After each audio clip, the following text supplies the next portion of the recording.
Bueno, bienvenidos y bienvenidas. Estamos reunidos alrededor de el estudio de Efesios, el libro de Efesios, y hoy nos corresponde analizar la segunda parte del capítulo 4, del 17 al 32. Son bastantes versículos, pero vamos a tratar de hacer un análisis esquemático, cuestión por la cual después quizás ustedes ahonden en algún aspecto que les haya llamado la atención del pasaje, ¿sí? Bueno, fíjense, recordamos que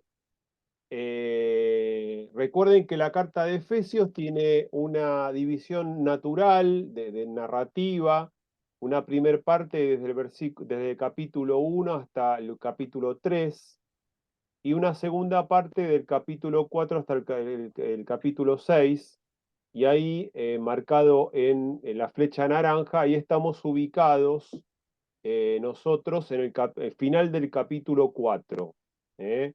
Que esta segunda parte es una segunda parte mucho más práctica, de análisis de cuestiones más cotidianas o relacionadas a la vida de los efesios, por lo cual nos va a ayudar mucho para pensar nuestras prácticas y conductas cotidianas. Bueno, vamos a leer los primeros tres versículos, Efesios 4, 17 al 19. Dice: esto pues digo y requiero en el Señor, que ya no andéis como los otros gentiles, que andan en la vanidad de su mente, teniendo el entendimiento entenebrecido, ajenos de la vida de Dios por la ignorancia que en ellos hay, por la dureza de su corazón.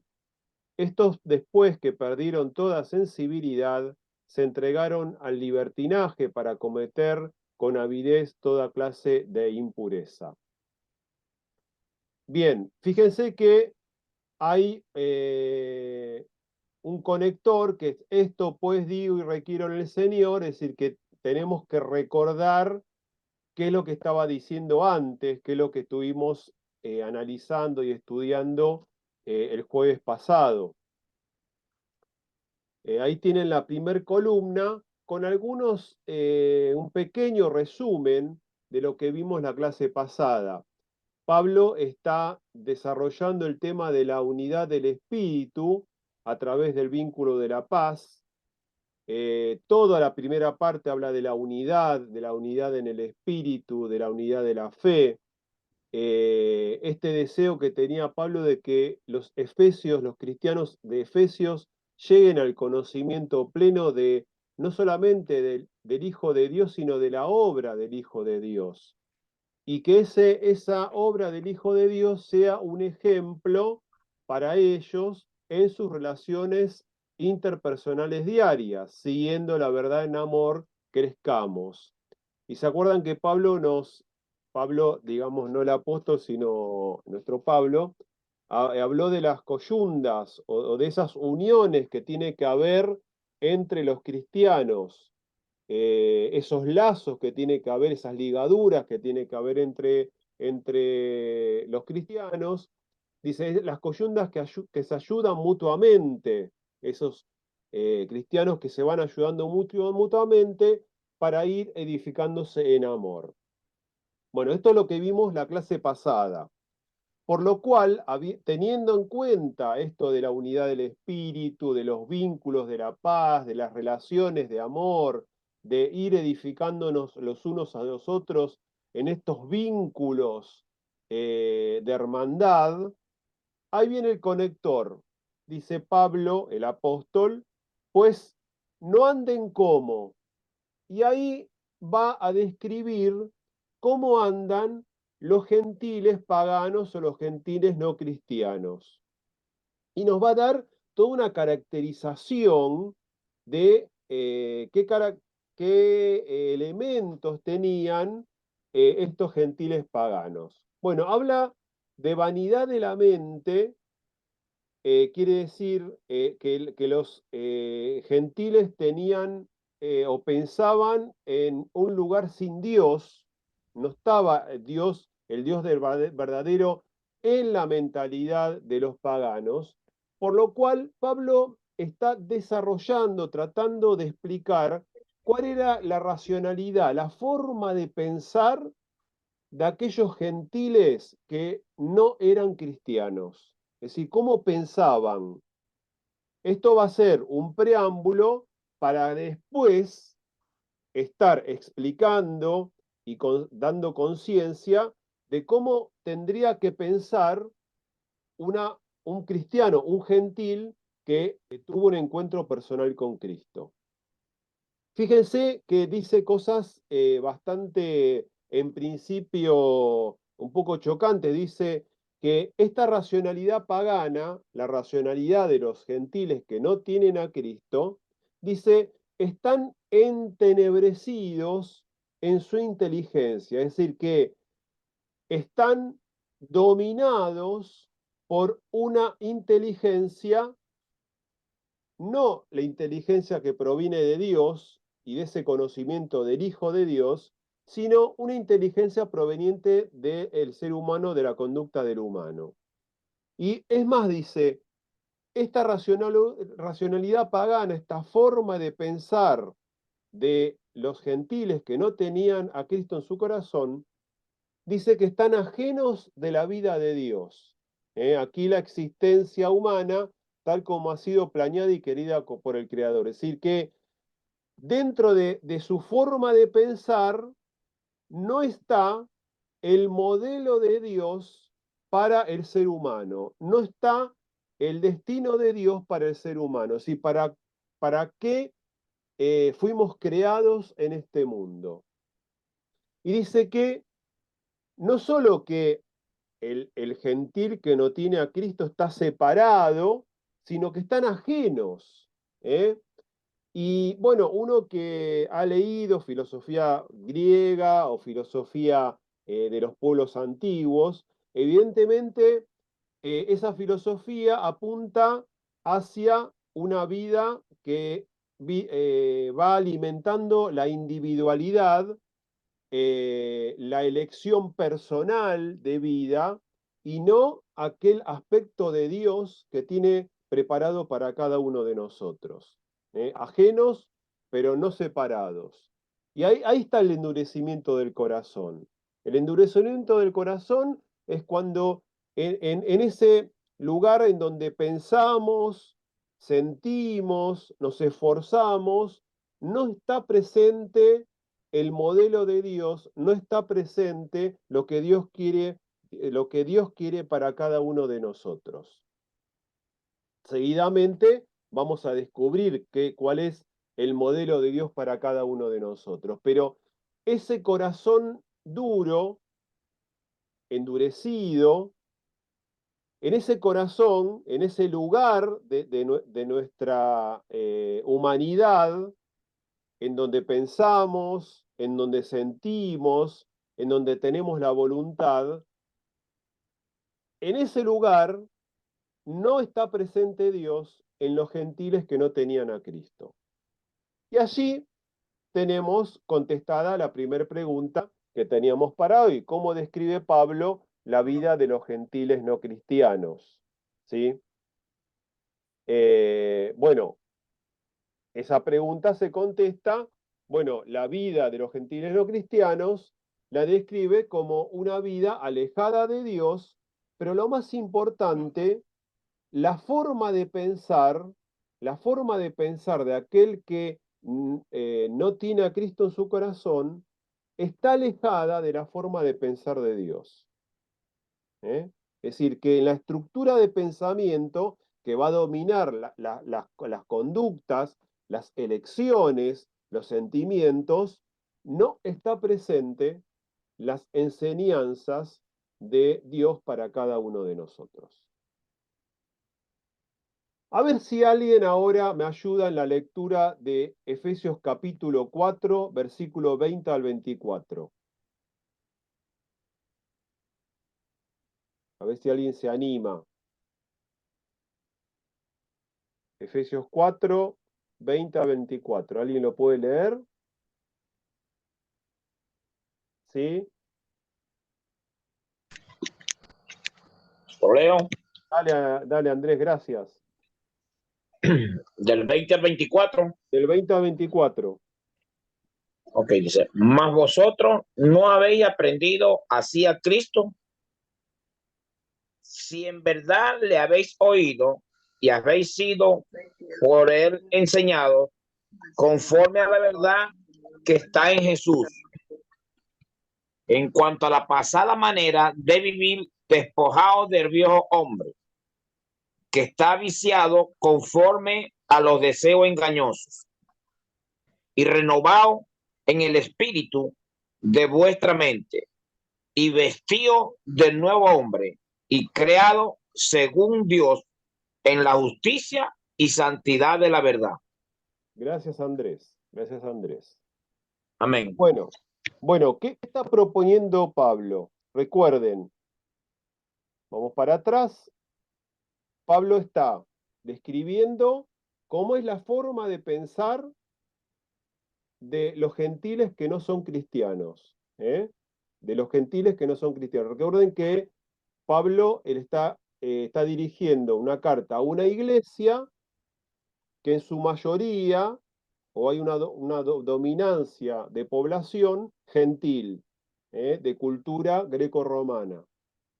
La cultura judía era bastante minoritaria, por lo cual había una dominancia de la forma de pensar de la cultura grecorromana. Y esto es lo que está describiendo Pablo.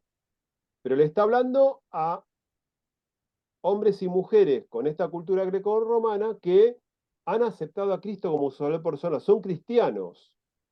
Entonces, en este pasaje que nos leyó Andrés, hay una confrontación entre la mentalidad de los paganos, de los gentiles que no tienen a Cristo, y de la mentalidad de un cristiano, ¿eh?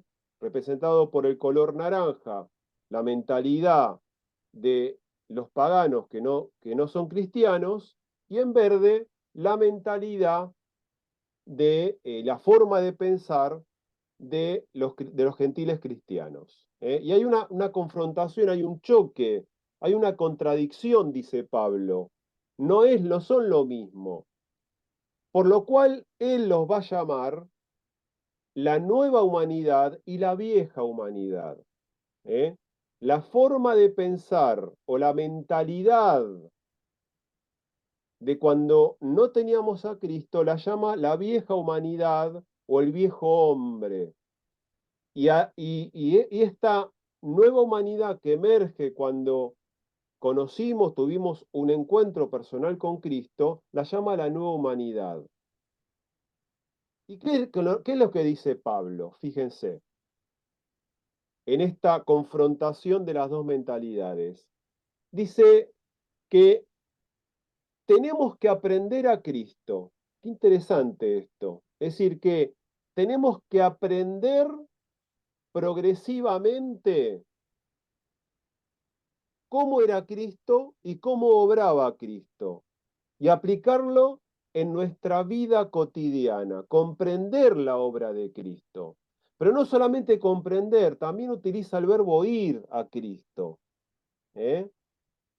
Por lo cual, esta nueva racionalidad, esta nueva forma de pensar, esta nueva mentalidad que tiene que ir avanzando progresivamente en nuestra vida, tiene que aprender de Cristo, comprender la obra de Cristo y tiene que oír a Cristo. ¿Por qué? Porque la verdad está en Jesús, está en el ungido, está en Cristo. Ahora ustedes pensarán, bueno, yo tuve un encuentro personal con Cristo y ahí es el puntapié inicial, pero tiene que haber un trabajo personal diario de aprender a Cristo, de comprender la obra de Cristo, de oír a Cristo, para que esa verdad de Cristo sea parte de mi forma de pensar, sea parte de mi mentalidad. de mi forma de evaluar las situaciones que tengo cada día durante la semana. Esto comienza, pero termina, bueno, nunca termina.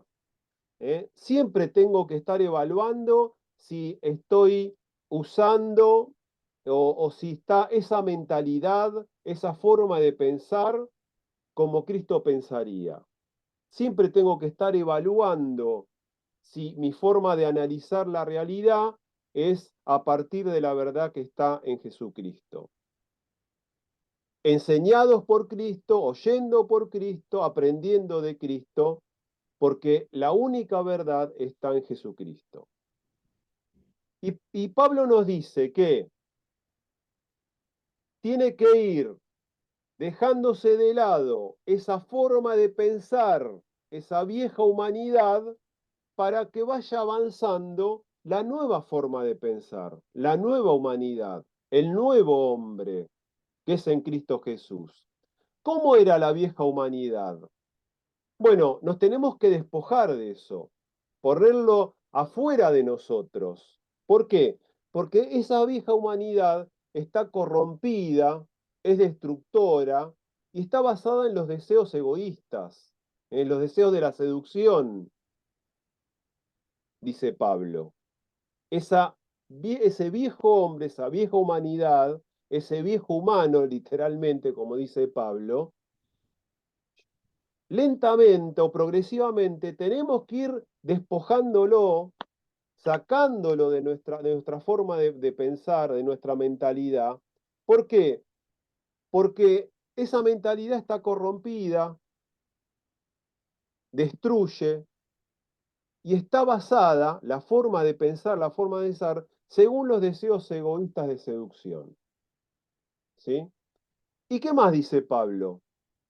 Dice que esta vieja humanidad tiene que renovarse en el espíritu de la mente, que digamos para alguien que tiene una dominancia de la cultura grecorromana, la mente era la parte más elevada del alma, para algunos autores, para otros autores era la inteligencia.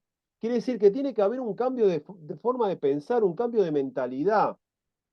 No podemos pensar como pensábamos antes. Tiene que haber una renovación de cómo analizo mis problemas, cómo analizo los problemas que tengo con otro, cómo considero al otro que piensa diferente. Y Pablo dice, para que sea despojado esa vieja forma de pensar, tiene que haber una renovación. Si yo quito algo, tengo que colocar algo nuevo. No puede haber un vacío. Si yo quito algo, tengo que ir renovando con algo nuevo. Y ahí entra la nueva forma de pensar. ¿Y cómo es la nueva forma de pensar? A través de la justicia y la santidad de la verdad.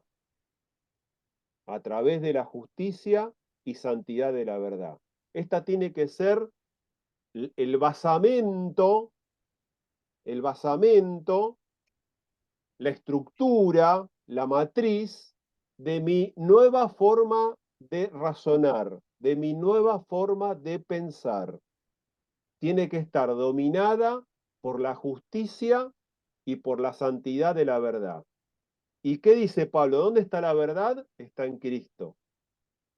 Allí está la verdad.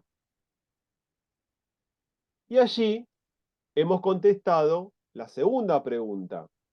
¿Qué diferencias hay, según Pablo, entre el viejo y el nuevo hombre? Ese viejo hombre corrompido, dominado por los deseos, por la seducción, por la individualidad, tiene que ser renovado por ese nuevo hombre, esa nueva humanidad, esa nueva forma de pensar que está dominado por la justicia y por la verdad.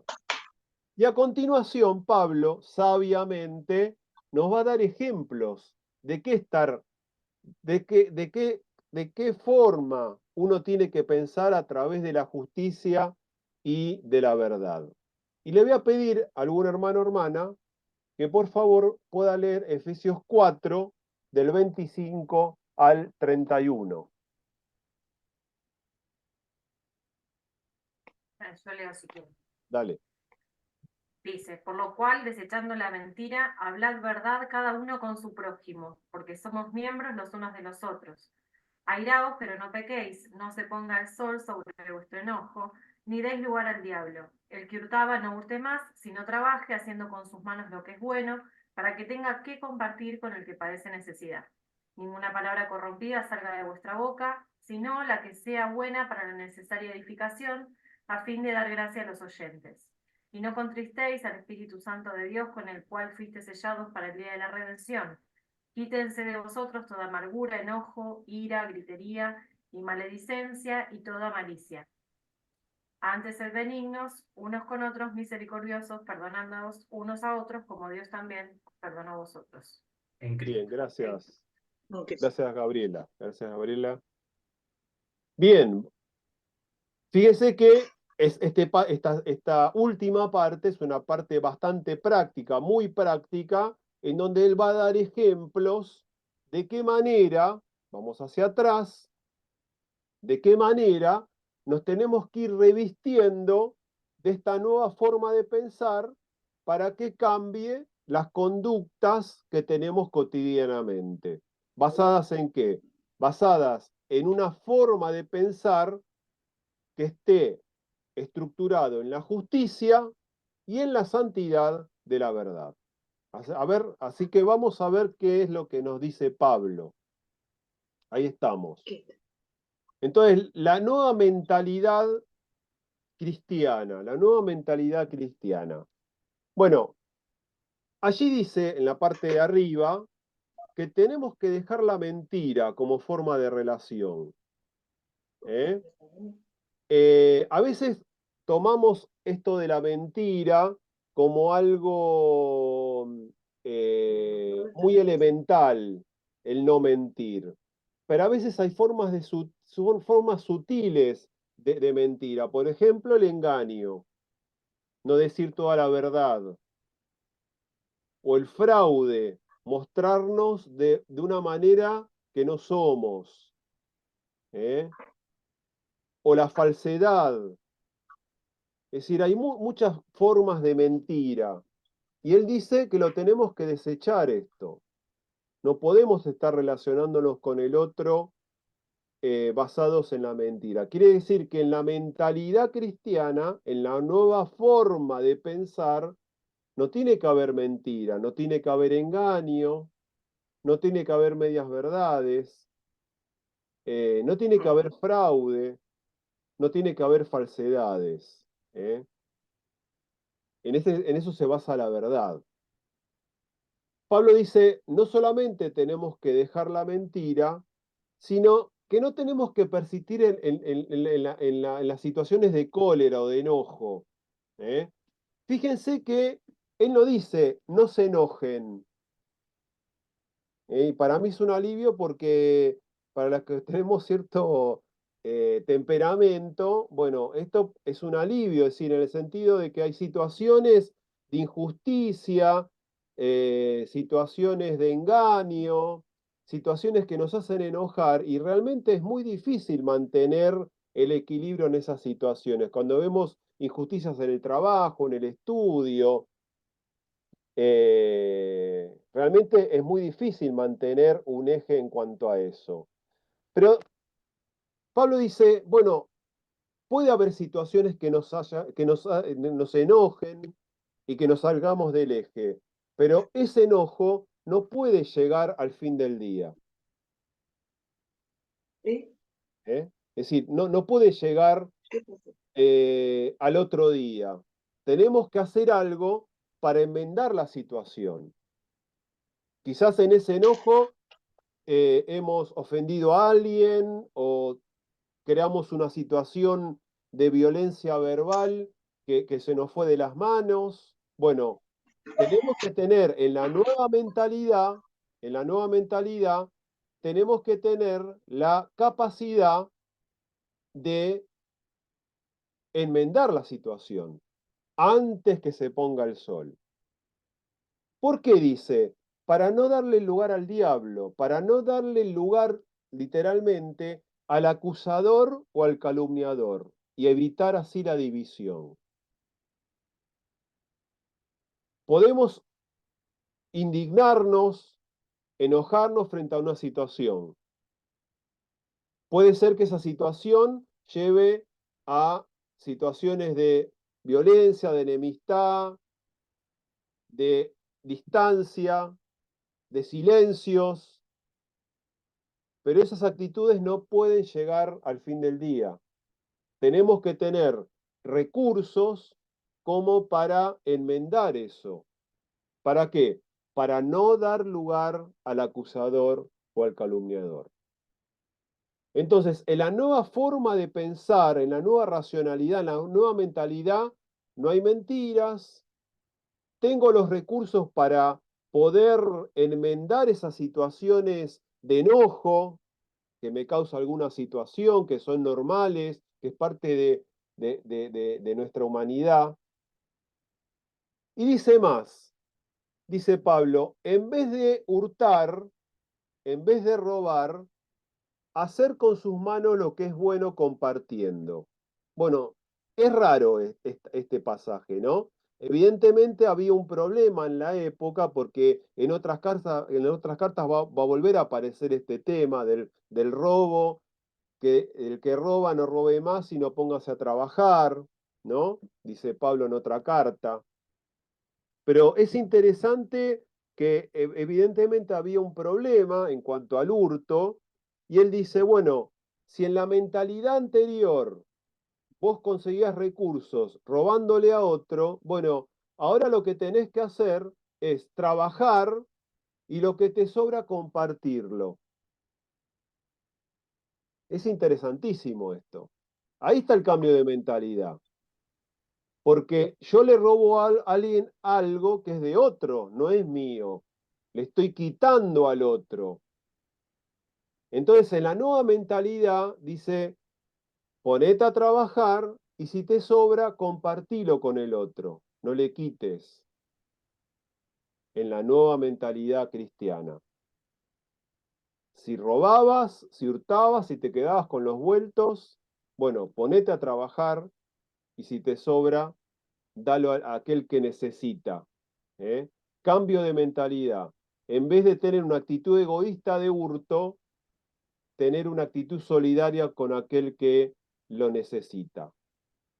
No mentir, no persistir en la cólera, no hurtar, no tener actitudes egoístas, quitándole al otro lo que es del otro, sino compartiendo. Y esta parte es bárbara también, ¿eh? Evitar palabras que corrompen o que pudren una situación. Dice textualmente, ninguna palabra corrompida salga de vuestra boca, sino palabras de edificación. No tenemos tiempo, pero acá tenemos que hablar a veces del sincericidio, a veces mezclamos el ser sinceros con ser hirientes. Bueno, cuidado con esto.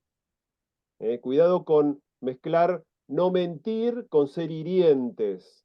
Bueno, tenemos que considerar al otro, la sensibilidad del otro, los sentimientos del otro. No podemos decir las cosas de cualquier manera.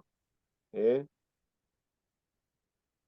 No solamente eso, ¿qué hablo con el otro? ¿Qué temas hablo con el otro? ¿De qué manera hablo con el otro? En especial cuando hablamos de política, de economía, ¿qué palabras salen de mi boca?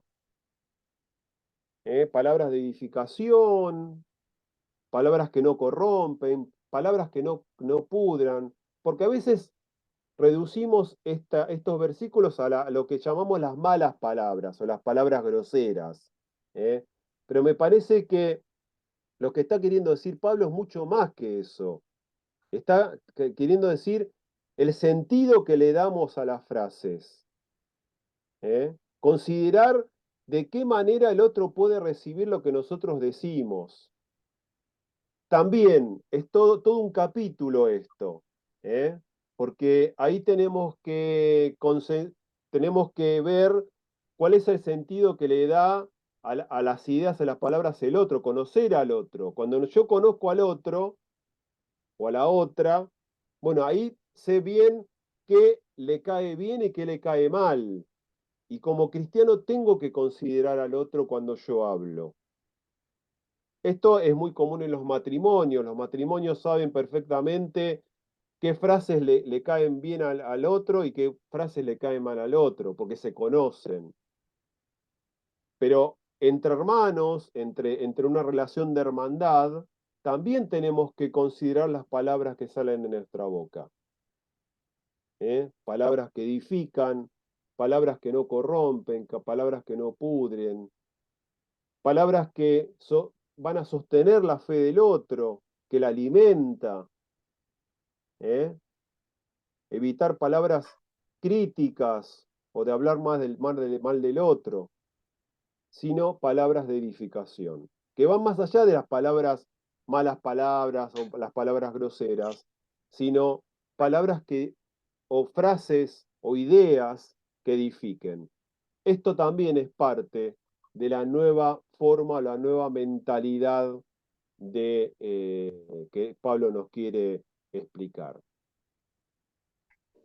Y por último, y ahí sí ustedes me van a ayudar en cuanto a esto,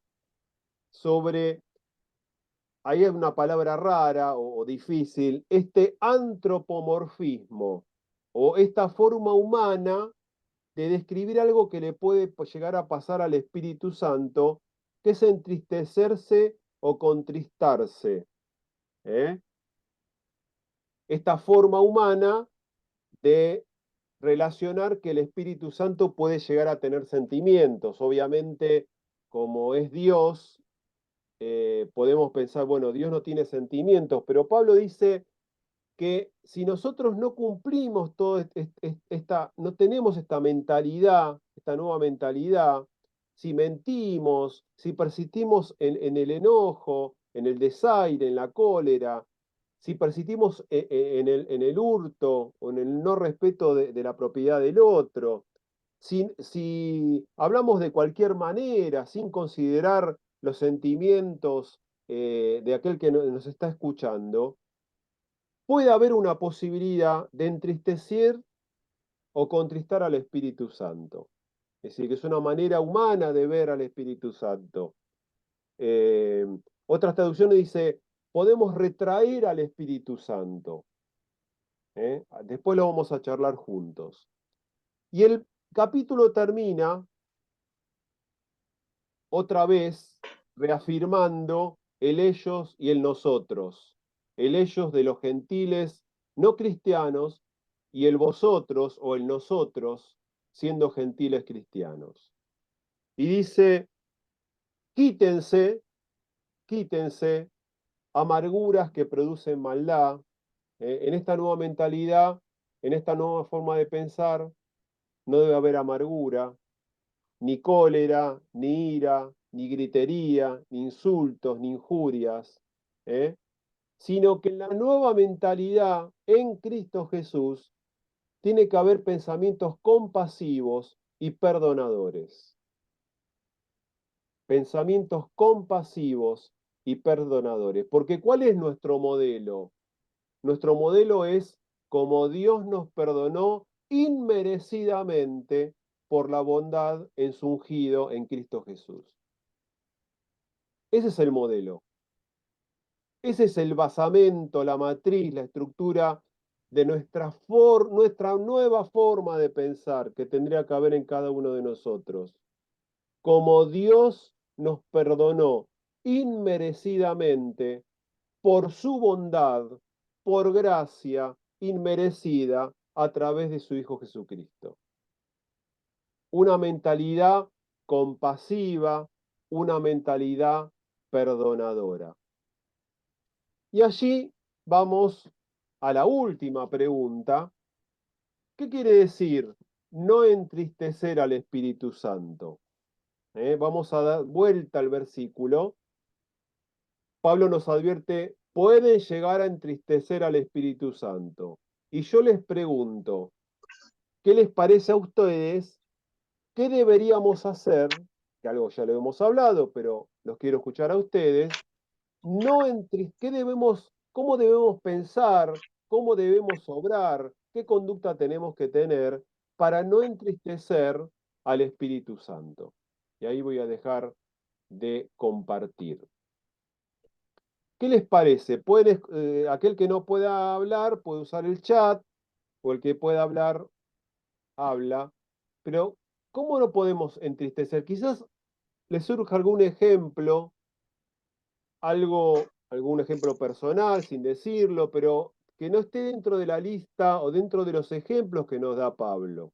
A ver, qué nos, qué podemos estar pensando juntos y juntas? ¿Qué tenemos que hacer para no entristecer al Espíritu Santo? En esta forma humana de considerar al Espíritu Santo. A ver si alguien se anima. Yo quiero decir algo. Dale. A mí me da la sensación como que una de las formas sería oírlo, ¿no? O sea, no manejarnos libres, no pensar que estamos así como vacíos, por decirlo de alguna manera, sino que de verdad hacerlo parte de nuestra vida, andar conforme a eso, edificarnos, leer, instruirnos, ¿no? O sea, crecer.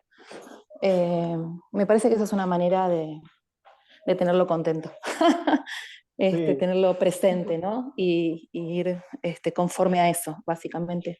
Eso es la primera sensación que yo tuve. bien.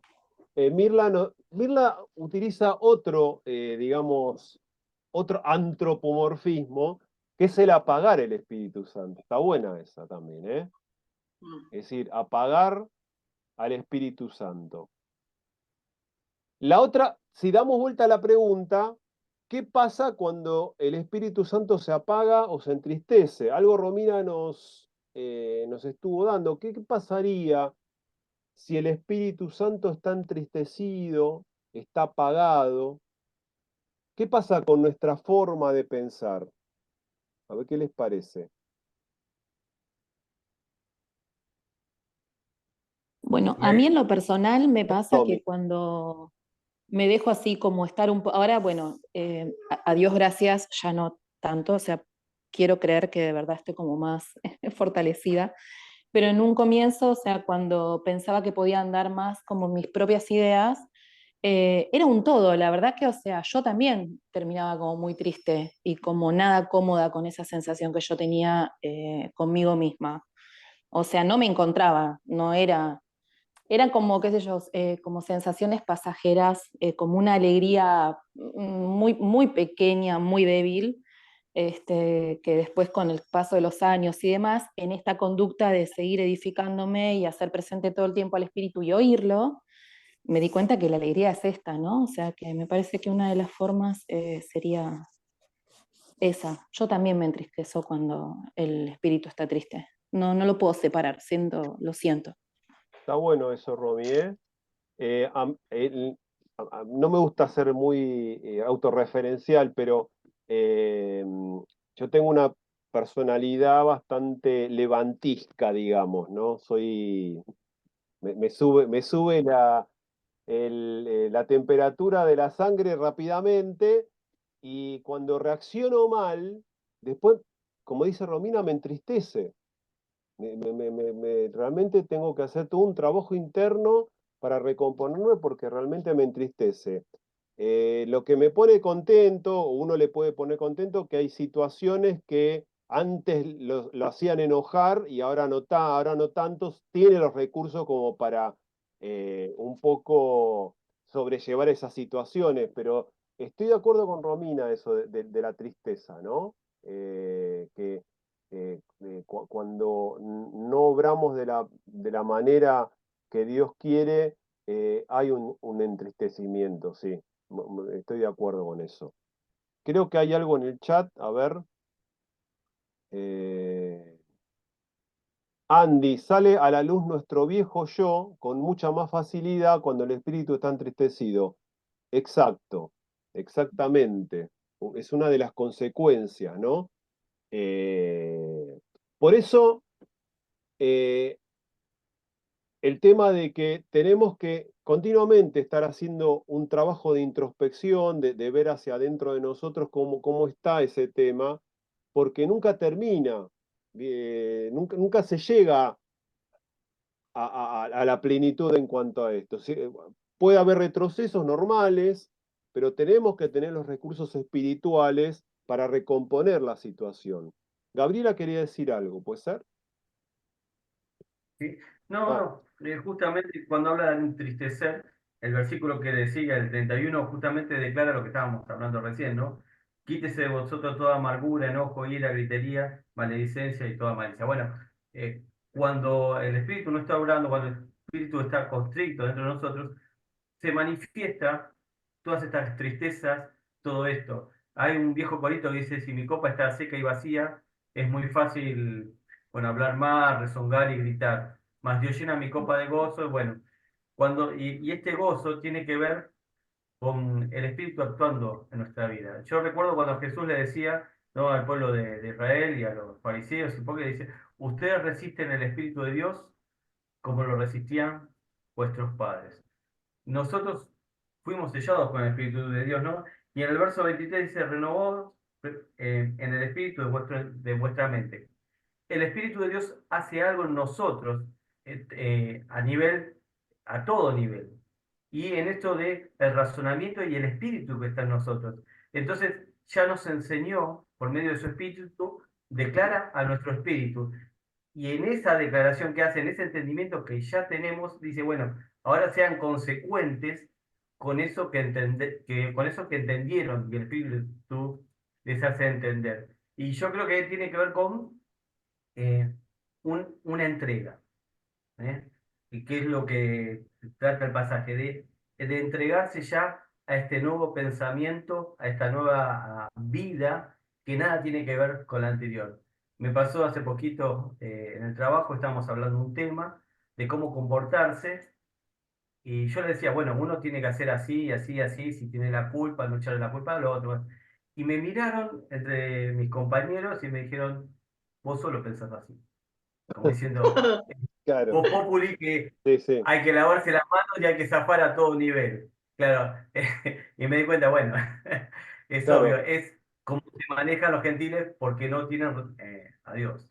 sí, sí, sí, está A bueno, lo que está bueno. pensaba, ¿no? Gaby, sí. Estamos así como viendo las señales de alerta o qué puede pasar o qué debemos hacer para que nos entristezca, no se apague.